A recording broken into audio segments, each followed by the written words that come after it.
How to fix messes in before this device was added to this conversation. This message cannot be delivered. Hi everyone, welcome back to our channel. This is Rose and I'll guide you to fix these issues on today's tutorial. So watch the video till the end and without further ado, let's get started. In order to fix this issue, First of all, restart your device. A simple restart can fix minor glitches that might be causing the problem. Hold power button on your device and swipe towards restart.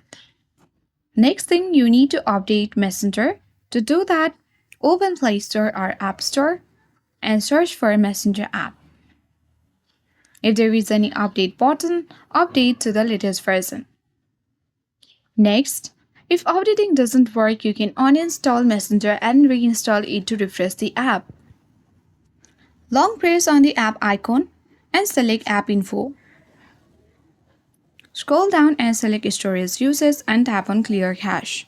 By following all these steps, your issues would be resolved. I hope this guide was helpful. If it was, then do like, share, comment and don't forget to subscribe. Thank you for watching and I'll see you in the next video.